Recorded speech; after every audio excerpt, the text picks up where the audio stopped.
எல்லோருக்கும் வணக்கம்.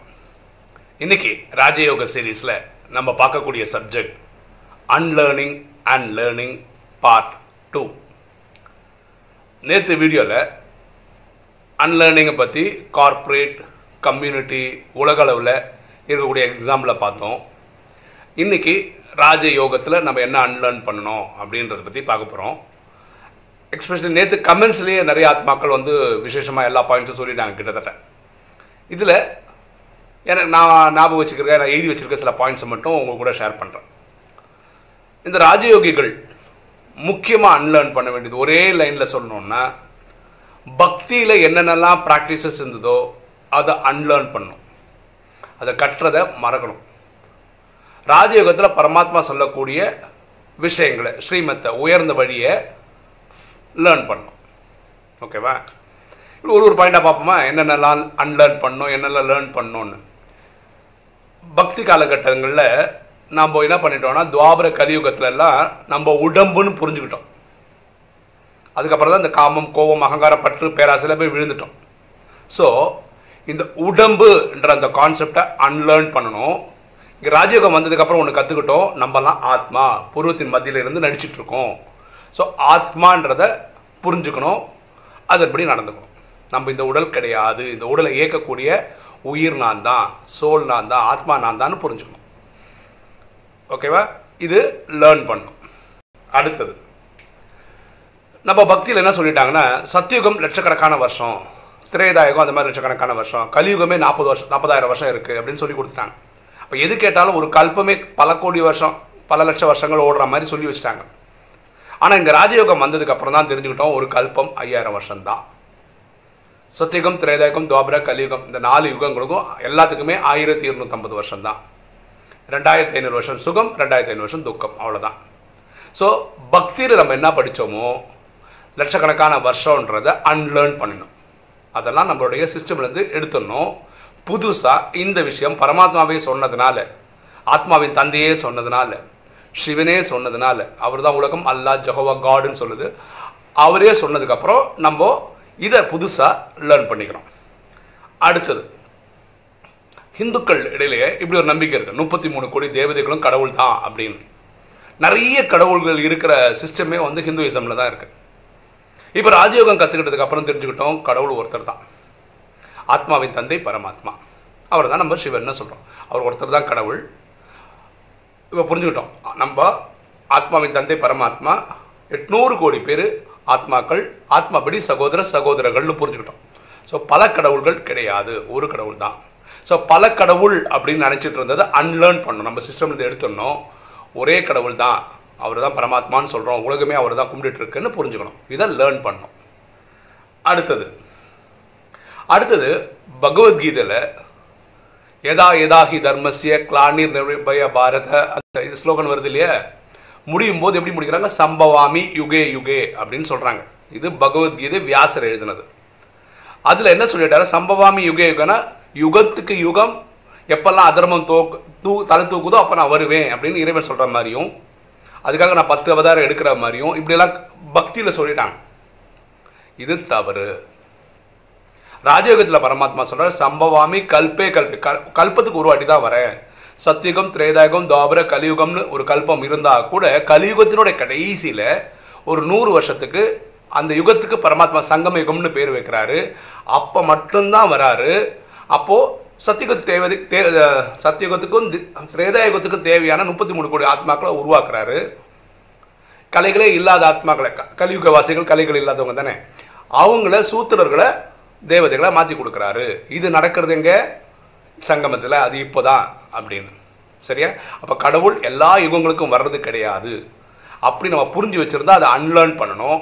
இப்போ சங்கமத்தில் மட்டும்தான் வராருன்னு புரிஞ்சுக்கும் போது இதை நம்ம லேர்ன் பண்ணிக்கணும். அடுத்த இது பக்தியில் என்ன நம்பிக்கை இருந்ததுன்னா, நம்ம பாவம் பண்ணியிருந்தா நிறைய புண்ணிய காரியங்கள் பண்ணும்போது பாவமும் போயிடும் அப்படின்னு நம்பிச்சோம். இப்போ ராஜயோகம் வரும்போது ரொம்ப கிளியராக புரிஞ்சுக்கிட்டோம், புண்ணியம் பண்ணால் புண்ணிய கணக்கு கூடும், பாவம் பண்ணால் பாவ கணக்கு கூடும். பாவத்தை அழிக்கிறதுக்கு 2 வழி தான். ஒன்று மன்மனாபவ, தன்னை ஆத்மானு புரிந்து தந்தையாக சிவரை நினைவு செய்யும் போது 63 ஜென்மமாக செய்த பாவம் எரிக்கப்படுது. இது செய்யாதவங்களுக்கு உடல்ல நோய் அனுபவிச்சு அந்த பாவத்தை அழிக்கிற மாதிரி இருக்கு. புண்ணியத்தை பண்றதுனால நீங்க பாவத்தை அழிக்கவே முடியாது. சரியா? ஸோ பக்தியில இந்த பாவம் புண்ணியத்தை பத்தி நம்ம என்ன புரிஞ்சுக்கிட்டோமோ அதை அன்லேர்ன் பண்ணோம். இப்ப ராஜயோகம் என்ன சொல்லித்ததோ அதை நம்ம லேர்ன் பண்ணோம். அடுத்தது பக்தியில் என்ன சொல்றாங்கன்னா, நம்ம பண்ண பாவங்களுக்கு கருட புராணத்தின்படி தண்டனை அளிக்கப்படுகிறது. இப்படி பக்தியில சொல்லியிருக்காங்க. இதை நம்ம ஃபர்ஸ்ட் அன்லேர்ன் பண்ணோம். ஏன்னா அப்படி தண்டனைகள் கிடையாது. ராஜயோகத்தில் பரமாத்மா சொல்றாரு, உங்களுக்கு அதிகபட்ச தண்டனை என்ன? பதவிகள் குறையும், பிறவிகள் குறையும். அப்படின்னா என்ன? சத்தியுகத்தில் லட்சுமி நாராயணனா வர்றதுக்கு பதில் அங்கே ஒரு பிரச்சனையா வருவீங்க. 84 பிரிவு எடுக்கிறதுக்கு பதில் கம்மியான பிரிவு எடுப்பீங்க. 80, 75, 70, 60 அப்படி எடுப்பீங்க. இதுதான் தண்டனையை தவிர கருட புராணத்தில் புறம என்ன இதுலெல்லாம் போட்டு எடுக்கிறது கிடையாது. அடுத்தது சொர்க்கம்ன்ற கான்செப்ட், 3 உலகம்ன்ற கான்செப்ட் இருக்கு இல்லையா? நம்ம பக்தியில் என்ன சொல்லிட்டோம்னா, நம்ம இருக்கிறது வாழ்றது உலகம். நல்லது பண்ணால் சொர்க்கம்னு ஒரு இடத்துக்கு அனுப்பிச்சி வச்சுருவாரு, தப்புன்னு சொன்னால் நரகம்னு ஒரு இடத்துல அனுப்பி வைப்பாரு. இது பக்தியில் நம்ம கற்றுக்கிட்டது. இதை நம்ம அன்லேர்ன் பண்ணோம். இப்போ ராஜயோகத்தில் கற்றுக்கிட்டோம் என்னென்னா, இங்கேயும் 3 உலகம் தான். நம்ம வாழக்கூடிய ஒரு உலகம், ஆத்மாக்களோட வீடான சாந்தி தாமம், நடுவில் சூட்சும வதனம் அப்படின்னு 3 உலகம். இந்த சொர்க்கம் நரகம்ன்றது எப்படி இருக்குன்னா, இந்த டிராமாவில் இதே பூமி சத்தியுகம் திரேதாயுகமாக இருக்கும்போது அது சொர்க்கம், துவாபர கலியுகத்தில் அது நரகம். ஓகேவா? அப்போ பக்தியில் என்ன கற்றுக்கிட்டோமோ அதை அன்லேர்ன் பண்ணிக்கணும். இங்கே பாபா சொல்லி கொடுக்கறது, கடவுள் சொல்லி கொடுக்கறது நீங்கள் என்ன பண்ணணும்? லேர்ன் பண்ணிக்கணும். ஓகேவா? அதே மாதிரி பக்தியில் பகவத்கீதை வியாசர் எழுதுனது அப்படின்னு சொல்கிறோம். பக்தியில் என்ன சொல்கிறாங்கன்னா, திரேதாயுகத்தில் ராமர் வர்ற மாதிரியும் துவாபரத்தில் கிருஷ்ணன் வர மாதிரியும் சொல்கிறாங்க. இதை நம்ம ஃபஸ்ட்டு அன்லேர்ன் பண்ணணும். ஏன்னா ராஜயோகத்தின்படி நம்ம என்ன புரிஞ்சுக்கணும்? சத்தியுகத்தில் கிருஷ்ணன் வராரு, திரேதாயுகத்தில் ராமர் வராரு. அதுமாதிரி வியாசர் எழுதின மகாபாரத யுத்தம் 5 பாண்டவர்கள் 100 கௌரவர்கள் இது கதை தான். இப்போ நம்ம ராஜயோகத்தில் கற்றுக்கிட்டோம், கண்டிப்பாக மகாபாரத யுத்தம் நடக்க போகுது. அது எதுனா 3ஆம் உலக போர். ஸோ பக்தியில் படித்த மகாபாரதத்தை நீங்கள் அன்லேர்ன் பண்ணிக்கணும். அதில் நல்ல நல்ல விஷயங்கள் எடுத்துக்கலாம், தப்பு ஒன்றும் கிடையாது. ஆனால் ஒரிஜினல் என்ன? மகாபாரதம்ன்றது இனிமே தான் நடக்க போகுது. வேர்ல்டு வார் 3 இது எல்லா கல்பத்திலையும் நடக்கும். இது ஒரு பாயிண்ட். அதே மாதிரி பக்தியில் கடவுளை கும்பிடும் போது, மெடிடேட் பண்ணும்போது கண்ணை மூடி கும்பிடுற பழக்கம் இருக்குது. இதை நம்ம அன்லேர்ன் பண்ணணும். ராஜயோகத்தில் புரிஞ்சுக்கிறோம், ஆத்மாவின் தந்தையை பார்க்குறோம், பரமாத்மாவை பார்க்குறோம். அந்த கண்ணை மூடி பண்ண வேண்டிய அவசியம் இல்லை. சொந்த அப்பாவை பார்க்குறோம். அப்போ கண்ணை திறந்து தான் இந்த மெடிடேஷன் பண்ணணும்னு புரிஞ்சுக்கிறோம். இதை நம்ம இங்கே லேர்ன் பண்ணிக்கணும். அடுத்தது இப்போது இறைவனை தேடி தேடி தேடி நம்ம பில்கிரிமேஜாக போகிறோம். அப்படின்னா என்ன? காசியிலேருந்து ராமேஸ்வரம் கோயில் கோயிலாக போயிட்டுருக்கோம். இதை நம்ம இப்போ அன்லேர்ன் பண்ணிக்கணும். ஏன்னா ராஜயோகத்தில் என்ன சொல்கிறோம்? உட்கார்ந்த இடத்துல இருந்து ஆத்மாவின் தந்தை எங்கே இருக்காரு? சாந்திதாமத்தில் இருக்கிறார். நினைவின் மூலமாக யாத்திரை செய்து நம்ம என்ன பண்ணோம்? பரமாத்மாவுக்கு போகணும். அப்புறம் பரமாத்மா நினைவு செய்யணும். அதன்படி நம்ம பாவத்தை அழிக்கணும். ஓகேவா?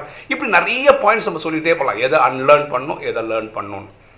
ரொம்ப ஷார்ட்டாக சொல்லணும்னா, பக்தியில் கற்றுக்கிட்டதெல்லாம் நீங்கள் அன்லேர்ன் பண்ணணும். ராஜயோகத்தில் பரமாத்மா சொல்லக்கூடிய ஸ்ரீமத், ஸ்ரீனா உயர்ந்த, மத்துனா வழி, உயர்ந்த வழியை நீங்கள் ஃபாலோ பண்ணணும். இப்போ பாருங்களேன், ஒரு கம்ப்யூட்டர் சாஃப்ட்வேர் வச்சுக்கோங்களேன். ஒரு குறிப்பிட்ட சாஃப்ட்வேர் இன்ஸ்டால் பண்ணுறாங்க, அதோட வெர்ஷன் 1 போடுறாங்கன்னு வச்சுக்கோங்களேன். அந்த சாஃப்ட்வேர் ஒர்க் பண்ணிகிட்டே இருக்கும்.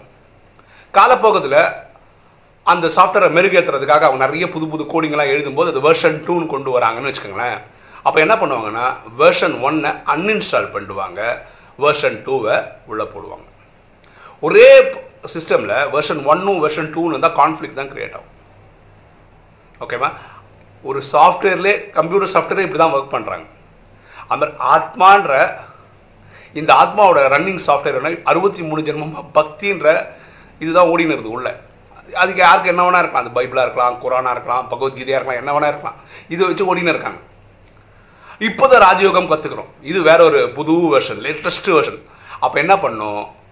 பக்தின்ற அந்த வெர்ஷனை அன்இன்ஸ்டால் பண்ணோம். அதுதான் நம்ம இங்கே அன்லேர்ன் பண்ணுறோம்னு சொல்கிறோம். அப்புறம் இந்த புது சாஃப்ட்வேரை இன்ஸ்டால் பண்ணோம். இது ராஜயோகன்றது இன்ஸ்டால் பண்ணோம். யாருக்கு குழப்பம் வருதுன்னா, இந்த 2 சாஃப்ட்வேரும் பேரலாக ரன் பண்ணும்போது, பக்தின்ற ஒரு சாஃப்ட்வேரை ரன் பண்ணிக்க வேண்டியது, ராஜயோகம்ன்ற ஒரு சாஃப்ட்வேரை ரன் பண்ணும்போது கான்ஃப்ளிக்ட் வருது. கம்ப்யூட்டரில் பண்ணும்போது அது கிராஷ் ஆகிடும். 2 சாஃப்ட்வேர் ஒரே கம்ப்யூட்டரில் இருந்தால் பொதுவாக அலோவ் பண்ணாது. அப்படி தான் டிசைன் பண்ணியிருப்பாங்க. அப்போ ஆத்மாக்கள் கன்ஃபியூஸ் ஆகிறதுக்கு காரணம் கொஞ்சம் பக்தி, கொஞ்சம் ராஜயோகம் பண்ணுறதுனால தான். சரியா? அப்போ பக்தியை நம்ம அன்லேர்ன் பண்ணணும், ராஜயோகத்தை லேர்ன் பண்ணணும். ஸோ பக்தியில் என்னெல்லாம் கற்றுக்கிட்டீங்களோ அதெல்லாம் மறக்கணும். இங்கே ராஜயோகம் சொல்லி தரதெல்லாம் பயன்படுத்தணும். பரமாத்மா தான் சொல்கிறேன், யாருக்கு பக்தியில் சொல்கிற விஷயங்கள் தெரியலையோ அவங்க ரொம்ப ஈஸி ராஜயோகம் ப்ராக்டிஸ் பண்ணுறது. பக்தியில் நிறைய விஷயங்கள் கற்றுக்கிட்டவங்களுக்கு தான் அது ஃபஸ்ட்டு மறக்க வேண்டியிருக்கு, அதுக்கப்புறம் ராஜயோகம் சொன்னதை ஃபாலோ பண்ண வேண்டியிருக்கு அப்படின்னு பரமாத்மாவே வாணியில் சொல்கிறார். ஓகேவா? ஸோ அன்லேர்ன் என்ன பண்ணணும், லேர்ன் என்ன பண்ணணும் ஒரு ராஜயோகி அப்படின்றத இந்த வீடியோவில் நம்ம கற்றுக்க முயற்சி பண்ணணும். இதை பற்றி நீங்கள் யோசிச்சிங்கன்னா நிறைய பாயிண்ட்ஸ் கொடுக்கலாம். நம்ம ஒரு 10 பாயிண்ட் சொன்னோன்னா நம்ம 20, 100 கூட சொல்லலாம். ஆனால் ஒரே லைனில் சொன்னோன்னா பக்தியை அன்லேர்ன் பண்ணுங்கள், ராஜயோகத்தை லேர்ன் பண்ணுங்கள். ஓகே, இன்றைக்கி வீடியோ உங்களுக்கு பிடிச்சிருக்குன்னு நினைக்கிறேன். பிடிச்சிருக்க லைக் பண்ணுங்கள், சப்ஸ்கிரைப் பண்ணுங்கள், ஃப்ரெண்ட்ஸுக்கு சொல்லுங்கள், ஷேர் பண்ணுங்கள், கமெண்ட்ஸ் போடுங்கள். தேங்க்யூ.